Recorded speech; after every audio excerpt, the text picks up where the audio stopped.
Engineer Ishraq হোসেনকে mayor হিসেবে শপথ পড়ানোর দাবি নিয়ে আজ দ্বিতীয় দিনের মতো অবস্থান কর্মসূচি করছে ঢাকা দক্ষিণ সিটি কর্পোরেশনের ভোটাররা। বিস্তারিত জানাতে সরাসরি যুক্ত হচ্ছেন সহকর্মী হাসিব পান্থ।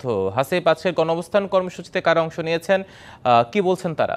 এই মুহূর্তে অবস্থান করছি নগর ভবনের ভেতরে। ধন্যবাদ। আমি গণঅবস্থান যে ওরা কিন্তু আসলে বাইরে ছিল, পরবর্তীতে কিন্তু ভেতরে একটি স্টেজ করেছে এবং নগরবাসী ভেতরে স্টেজ করে যেটি জানাচ্ছে যে গণঅবস্থানের ফলেও যদি আসলে তাদেরকে ইঞ্জিনিয়ার ইশরাক হোসেনকে যদি মেয়র হিসেবে ঘোষণা না দেওয়া হয় তাহলে কিন্তু তারা পরবর্তী কঠোর কর্মসূচি ঘোষণা করবেন। এছাড়াও আমি একটু যদি কথা বলি, এখানে যে নেতৃত্ববৃন্দ রয়েছে যারা ঢাকা দক্ষিণ সিটির বিভিন্ন বিএনপির স্থানীয় নেতৃত্ব দিয়ে থাকেন, একটু কথা বলবো আপনাদের অবস্থান কর্মসূচি পরবর্তীতে আপনারা কি কর্মসূচিতে যাবেন।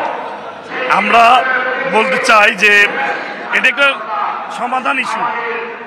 যমুনা ইলেকট্রনিক্স ঈদে ডাবল খুশি অফার সিজন 3, যে কোনো পণ্য কিনলেই পাচ্ছেন নিশ্চিত ঈদ উপহার। পতিত স্বৈরাচারী শাসন আমলে ভোটের অধিকার কেড়ে নেওয়া হয়েছিল।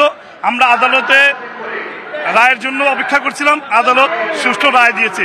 আমাদের পরবর্তী কর্মসূচিগুলো আরো কঠিন এবং কঠোর হবে। যতক্ষণ না পর্যন্ত শপথ বাক্য পাঠ করানো না হবে ততক্ষণ পর্যন্ত আমরা আরো কঠিন কর্মসূচি দেব। ঢাকা শহরকে আমরা অবরুদ্ধ করে রাখবো, কারণ এটা জনগণের ভোটের অধিকার প্রতিষ্ঠা হয়েছে, এটা আদালত রায় দিয়েছে। আমরা আদালতের রায়ের বাস্তবায়ন দেখতে চাই।